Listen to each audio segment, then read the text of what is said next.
Sonia Bicolano! Robin Sena! Nakapagpaayos ka na ba? Kasi 5 days na lang, Pasko na! Wow! Oo naman, nakapagpaayos na ako ng ano ba? Ay talaga ba? Akala ko ng buhay. Actually, hindi halatang maayos ka eh. Oo nga, medyo kalat-kalat pa rin up until now. Oo, alam mo kahit ako eh. Hindi pa ako nakakapagpaayos ng buhok ulit. Yan. Yung kuko ko, mga patay pa rin. Ay, buti nga patay yung buhok, ay yung kuko mo eh. Ako yung Ano buhok ko sa'yo? yung patay. Para kahit anong ayos, eto na to, mukhang ugat. Ay, pero alam mo, mabibigyan din natin ng oras yung sarili natin. Oo nga, matapos lang ang mga kaganapan sa mga buhay-buhay natin. But we're very Kaya thankful nga naman, ang eh. daming mga ganap and all. Awa, totoo. At kayo rin mga kabisyo, deserve naman na ipresenta nyo yung sarili nyo sa mga tito-tita nyo. Yan. Alam nyo naman, pagdating ng Pasko, ang daming itatanong sa'yo, bakit single ka pa? Bakit di ka pa nag-aasawa? Bakit wala ka pang anak? Bakit ang kulot-kulot ng buhok mo? Bakit ka ba nakikialam, tito? Ay, nako. Pero ito ang pinaka-aabangan nyo kapag nagpaayos na kayo. Ayan. Siyempre, pinaka-pupuntahan nyo dyan, yung mga salon. Parlors. Diba? Yan. At ang daming mga ganap, ang daming mga uri ng customers kapag kapag ganitong season sa mga parlors. Totoo. Kaya eto kabisyo, ibibigay namin sa iyo ang unang 2 uri ng Customer sa Parlor tuwing Pasko! Tara, kape! Tara, kape! Ayan, punta tayo sa number 1. Inot. Muna, ito ang mga rebonded. Hi, ma'am! Hi, ma'am! Welcome po sa parlor namin. Merry Christmas! Merry Christmas! Dito ako ha. Ay, magpapaunat ako ng buhok. I-rebond Ay. mo ako. Go! Ay, sure. Sige, ma'am. Sige, ma'am. Ma'am, long time no si tayo, mama. Ganon talaga, Mare. Ngayon ko lang na-receive yung, huwag ka maingay ha. Ano yun? 13th month pay ng asawa ko. Oo, kaya ngayon lang ako nakapagpariband. Ay, naku, iba talaga kapag Pasko, mama, no? Buti nga ganyo dito sa parlor, eh. Ay, maaga. Bakit naman? Marami bang customer? Ay, oo, ma'am. Tuwing Pasko talaga, in demand ang rebonding dito sa amin. Rebonding talaga. Di rebonding.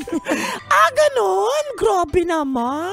Oy, Jessa, Ay, yung asawa ko, Mara, anong ginagawa mo dito? sabi mo bibili ka lang ng pambuko salad natin. Ba't ang tagal-tagal mo? Eto naman, magpapariband lang ako. Bakit? Makakain mo ba yung rebond na yan? Arte mo, Biko, kinakain mo rin naman ako Ay, Ayan.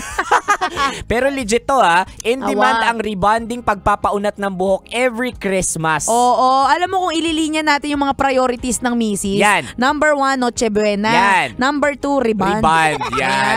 Pangatlo na lang, pang-apat na lang kung may mga gamot-gamot ka sa arthritis. Oo, kaya Yan. yung mismong pamasko nila sa mister nila. Oo. Nakakalimutan na yan. O kaya yung sinasabi natin dito sa Pilipinas na iba ang simoy ng hangin kapag Pasko. Oo. Kaya Gipar, legit yan kasi amoy formalin, Ayan, amoy chemical. kapag Pasko dahil sa buhok ni Mrs. Awa. Pero at least ito lang din yung mga panahon na syempre ang misis sabi nila nalolosyang kapag nagkakapamilya Ay, na. legit yan. Diba? Kaya i-enjoy na lang natin, suportahan na lang natin yung mga misis na gustong mag-amoy chemical. Tama. Ang Diba? pagiging misis, pagiging nanay ay isa sa mga pinakamahirap na trabaho sa buong mundo. Awa, totoo. Kaya i-reban nyo yan, go nyo lang. Go! Lahat ng mga kulot dyan sa katawan nyo, ipatuwid ninyo. Aray, ang sakit naman. Kulot lahat ng katawan.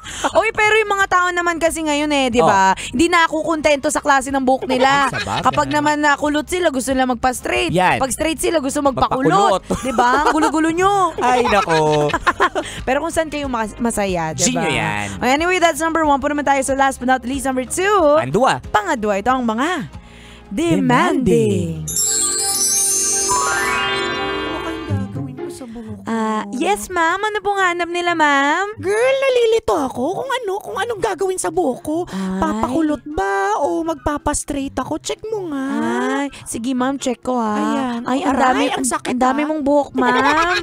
Naku, ma'am. Ay, hindi, manipis na pala. Manipis na buhok nyo, ma'am. Nasobra na sa kemikal.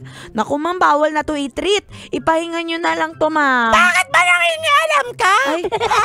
Mas marunong ka pa sa buhok ko. Kaya pa niya yan. Tsaka ngayon na lang ako magpapatreat. So ilaban mo na ngayon nga lang nagka-bonus. Kaso pero, ma'am. Basta! Kalahati straight, kalahati kulot para pangmalakasan din yan. Ma'am, makakalbo kayo niyan, ma'am eh. Gusto mo ikaw kalbuhin ko? Nangingialam ka, bilisan mo! Sige, ma'am, ko bahala, mama. Ayan. Ito ang mga demanding. Oo. O mas marunong pa sa mga eksperto sa parlor o salon. Totoo. Di ba, Konyo Bicolano, naalala mo, syempre suki tayo dyan sa may Create Salon na Sampaloc. Sampaloc. Dyan kila Sir Den. Oo. Di ba? Siya yung nagbanggit neto sa atin eh. May mga customer daw na akala mo kung sino mga hair experts. Oo, yung parang kaya pa yan ng buhok ko. Awa. Kalahati na nga lang yung bilang ng buhok mo, kaya pa. Kaya nga, yung tipong kitang-kita mo sa anit, mapuputol na onting pitik na lang. Oo, nga yung tipong kapag tiningnan yung buhok mo, Awa. yung ulo mo, sasabihin, ano to, Pangeia? Mapa. Oy, pero kailangan natin kailangan nating intindihin at i-appreciate yung mga artists o yung mga salon experts kasi mas alam nila kung ano yung dapat sa buhok natin. Legit yan. Yung mga chine-check muna yung anit Awa, natin. Sasabihin, totoo. naku, natakot ako bigla. Oh. Kasi yung isang hair expert, di ba dati nagpapakolor ako ng hair, nagpapatreat. Sabi sa akin nung hair expert, naku sir, wag na natin i-treat. Sabi ko, bakit? Oh. Iligo mo lang sir, hindi ka naliligo kaya ganyan. Kulang lang sa ligo. Ayun lang pala yung problema eh, Oo. no? Ay, nako. Pero yun nga, no, going back tayo kasi marami tayong mga pangarap sa buhay natin. Tama diba? Gusto mo naman. maging color bright pink. Yan. Gusto mo maging puta pink. Yan. Diba? Eh, yung proseso kasi niyan, diba, ibibleach ng ibibleach. Oo. O, depende pa yan sa kung gaano kaitim yung buhok mo. For example, yung sa akin, itim na itim. Diba? Ilang beses daw yan ibibleach eh. Mga 3 or 2. Diba? Grabe. O so kung yung buhok mo marupok, katulad mo, Ayun lang. ang tendency, makakalbo ka raw kapag nasobrahan. Tapos kapag nakalbo ka, nasira buhok mo, sino sisisihin mo? Oh. 'Di ba? Yung parlorista mo. Awa, Ay naku, totoo. kung bababa lang ang Panginoon dito, tatampalin ka niya. At sasabihin niya sa'yo, kabisyo, bakit ba kasi hindi ka nakukontento sa binigay ko sa'yo? Ayan, ang Oh. tigas ng ulo mo. Ang tigas ng ulo mo eh. Ay nako, pero yun nga mga kabisyo, enjoy nyo lang itong kapanahunan ng Kapaskuhan. Yes. Diba, minsan lang tayo magkaroon ng pera pang ribbon. Oo nga, so i-celebrate mo yan. Totoo. Naging pagod na pagod ka buong taon. Kaya nga, uy, dapat sabihin din natin yan sa sarili Oo natin. nga eh. Halata naman sa boses natin, Oo diba? nga, pagod na pagod. Pero ayaw naman natin tayo yung pagkapehan. Ay. Oo, diba? Ano? Kasi pagod na pagod tayo. Ay, naku, anyway, kabisyo, kung di mo nabutan ang usapan namin ito, yan, pwede mo kami hanapin sa aming mga social media accounts. Ako sa aking Facebook, Instagram, Twitter, TikTok at DJ Robin Shena. Same socials mga broski at Konyo Bicolano. O siya, kabisyo, makakasama niyo pa kami hanggang mamayang 3:00 ng hapon para bigyan pa kayo ng mga science tips at skits Sa buhay-buhay. Muli, this is your pinakamaganda, pinaka-fresh, pinakalaspag na talaga ang boses.